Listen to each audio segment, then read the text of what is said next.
Hello dear students.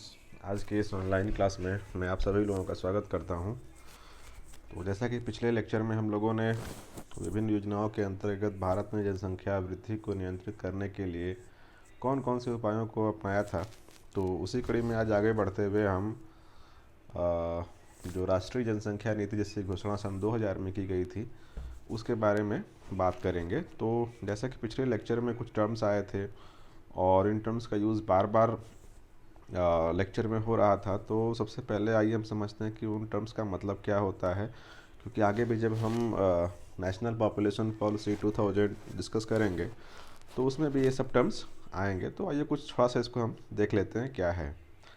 तो इसमें एक शब्द आया था कुल प्रजनन दर अर्थात टोटल फर्टिलिटी रेट।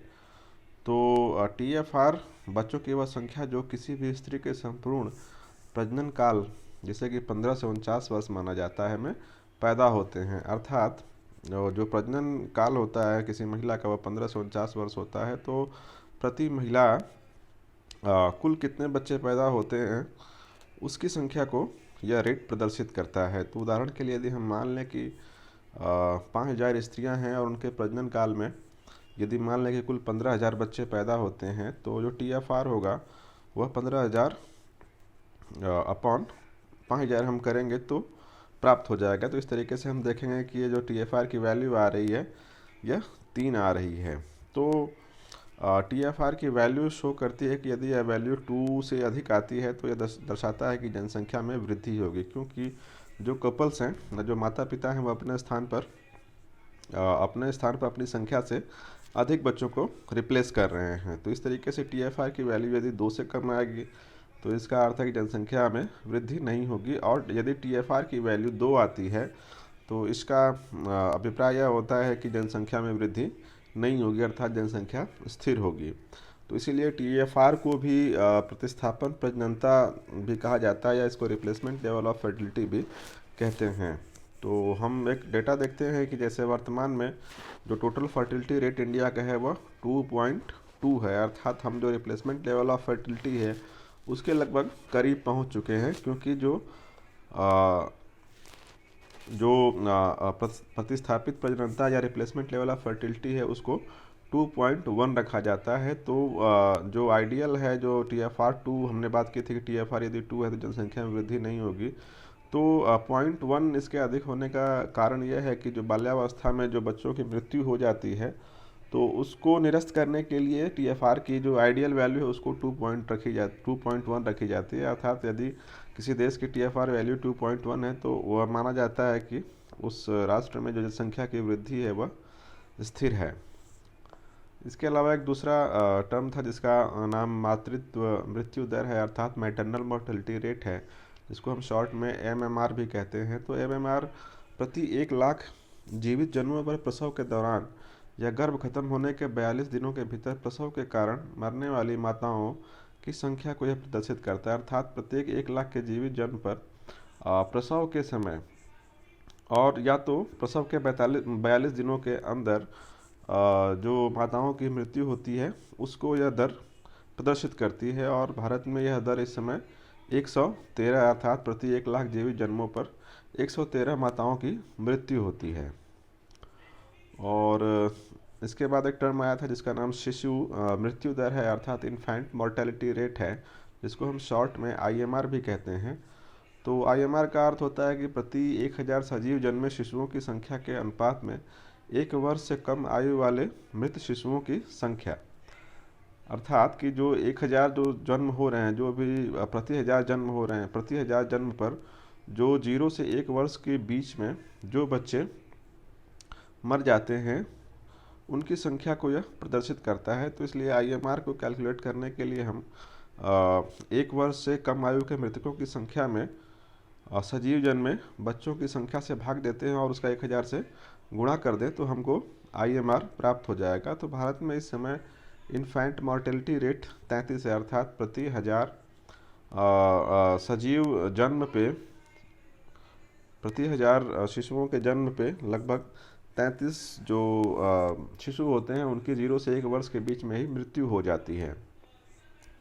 और तीसरा एक टर्म आया था इसमें चौथा, जिसका नाम बाल लिंगानुपात था, जिसको हम चाइल्ड सेक्स रेशियो भी कहते हैं। तो बेसिकली चाइल्ड सेक्स रेशियो प्रति 1000 लड़कों पर, वो भी 0 से 6 वर्ष के बीच में, 0 से 6 वर्ष के बीच में लड़कियों की संख्या को प्रदर्शित करता है। अर्थात 0 से 6 वर्ष की आयु वर्ग में 1000 लड़कों पर लड़कियों की संख्या कितनी होती है, उसको यह दर प्रदर्शित करती है। तो CSR को कैलकुलेट करने के लिए लड़कियों की संख्या, अर्थात जो 0 से 6 वर्ष के बीच में लड़कियों की संख्या अपॉन 0 से 6 वर्ष के बीच में लड़कों की संख्या इंटू 1000 होता है, इसके माध्यम से हमें CSR प्राप्त हो जाता है। तो भारत में इस समय CSR 919 है, और जो कि जनगणना 2011 के अनुसार है। अब आइए हम बात करते हैं कि भारत की राष्ट्रीय जो जनसंख्या नीति 2000 थी, उसके अंतर्गत कौन कौन से प्रावधान किए गए थे। तो डॉक्टर MS स्वामीनाथन की अध्यक्षता में एक समिति का गठन किया गया था, और इस समिति की सिफारिशों के आधार पर भारत सरकार ने 15 फरवरी सन 2000 को राष्ट्रीय जनसंख्या नीति की घोषणा की थी। तो इसके अंतर्गत कुछ उद्देश्य रखे गए थे, और यह जो उद्देश्य थे वह अल्पकालिक उद्देश्य थे, कुछ मध्यकालिक उद्देश्य थे और कुछ दीर्घकालिक उद्देश्य थे। तो अल्पकालिक उद्देश्यों के अंतर्गत गर्भ निरोधकों की अपूरित मांग को पूरा करने का प्रावधान किया गया। इसके अलावा स्वास्थ्य जो सेवाएं हैं या स्वास्थ्य जो आधारभूत ढांचे के विकास करने के लिए भी इसमें बात की गई। मध्यकालिक उद्देश्य के अंतर्गत टोटल फर्टिलिटी रेट, जिसके बारे में हम लोगों ने पहले अभी थोड़ी देर पहले बात की, तो उसको 2010 तक 2.1 के स्तर पर लाने की बात की गई थी। और इसके अलावा दीर्घकालिक उद्देश्य के अंतर्गत यह प्रावधान किया गया कि जो भारत की जनसंख्या है, उस जनसंख्या को 2045 तक उसमें स्थिरता प्राप्त करनी है। लेकिन जो प्रगति हुई इस दिशा में, वो प्रगति संतोषजनक नहीं थी, इसलिए इस लक्ष्य को बढ़ा करके 2070 कर दिया। अर्थात इस समय भारत में जो जनसंख्या स्थिर करने के लिए जो लक्ष्य रखा गया है, वह समय अवधि को 2045 से बढ़ा करके 2070 कर दिया गया है। अब इसके अंतर्गत कुछ लक्ष्यों की बात करते हैं। तो सबसे पहला जो लक्ष्य इस पॉलिसी के अंतर्गत रखा गया था, वह था कि 14 वर्ष की आयु तक स्कूली शिक्षा को निःशुल्क व अनिवार्य करना।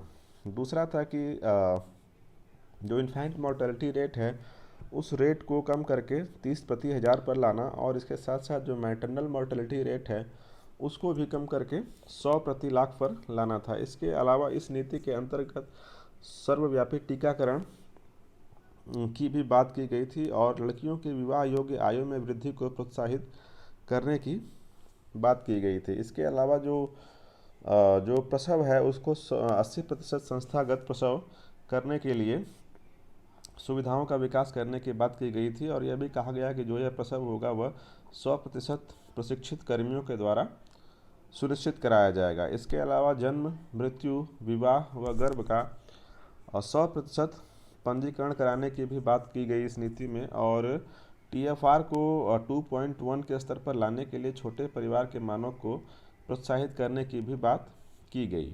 अब इस नीति के क्रियान्वयन के लिए 11 मई सन 2000 को जनसंख्या नीति के क्रियान्वयन के लिए प्रधानमंत्री की अध्यक्षता में राष्ट्रीय जनसंख्या आयोग का गठन किया गया। अर्थात इस आयोग का यह कार्य था कि जो भी स्ट्रेटजीज या प्रोविजंस किए गए हैं नेशनल पॉपुलेशन पॉलिसी के अंतर्गत, उन पॉलिसीज़ को किस तरीके से लागू किया जाएगा, तो उसके लिए यह जो आयोग था, उसको यह जिम्मेदारी सौंपी गई। तो पहले यह जो आयोग था वो योजना आयोग के अंतर्गत था, लेकिन 2005 में इसको स्वास्थ्य और परिवार कल्याण मंत्रालय के अंतर्गत रख दिया गया। तो इस तरीके से आज का ये लेक्चर समाप्त होता है। जल्द ही मिलते हैं आपसे अगले लेक्चर में। धन्यवाद।